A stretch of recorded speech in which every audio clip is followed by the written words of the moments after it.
பசுமையான காட்டின் நடுவே திகா என்ற ஒரு சிறிய ஆமை வசித்து வந்தாள். மற்ற ஆமைகள் எல்லாம் சூரிய வெயிலில் உறங்குவதையே விரும்பினாலும் திகா மட்டும் வேறுபட்டவளாக இருந்தாள். அவளுக்கு உலகத்தை ஆராய விருப்பம்.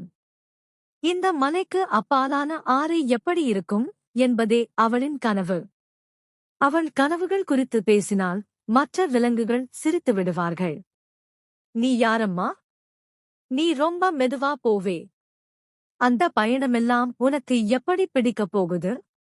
அணில் கேலியாகச் சொன்னான். அது ஆமைகளுக்கே இல்லை. ஆறு ஆபத்தானது. ஆந்தை சற்றே கவலையுடன் சொன்னது. அந்த ஆறு ஒரு நரிக்கே கூட சுலபமில்லை. நரி எச்சரித்தது. ஆனால் திகா யாரையும் கேட்கவில்லை. ஒருநாள் அதிகாலை மரங்களின் மேல் பனிக்கதிர்கள் ஒளிரும் வேளையில் திகா சில பழங்களை ஒரு இலைப்பையில் அடுக்கியாள். அதை தன்னுடைய ஓட்டையில் கட்டிக்கொண்டு பயணத்தைத் தொடங்கினாள். திகா பல நாட்கள் பயணம் செய்தாள். கொடிகள், கற்கள், மழை, இலைகள் எல்லாவற்றையும் கடந்து சென்றாள். ஒரு நாள் ஒரு கோபமகொட்டி அவளுக்கு ஒரு சுருங்கு வழியை காட்டினான். இன்னொரு நாளில் ஒரு தவளை குடும்பம் அவளுக்கு இலைவளரியில் எப்படி மிதப்பது என்பதைக் கற்றுத்தந்தது. இறுதியில் திகா அந்த ஆற்றை அடைந்தாள். அது அகலமாகவும் வேகமாகவும் ஓடியது. திகா பயந்தாள்.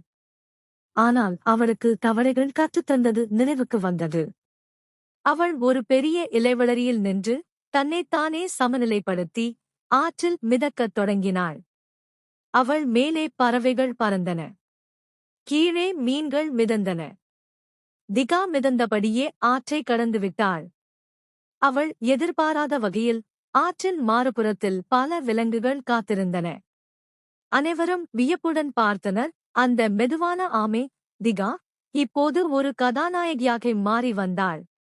அந்த நாள் முதல் திகா சாதாரண ஆமை அல்ல, அவள் ஒரு பயணக்காரி, ஒரு முன்மாதிரி. இளம் விலங்குகள் நானும் மலைக்கு அப்பால் போகணும் என்று சொல்வார்கள். திகாவைப் போல மெதுவாக, உறுதியுடன், இருதயத்தில் துணிச்சலுடன் இருக்க வேண்டும்.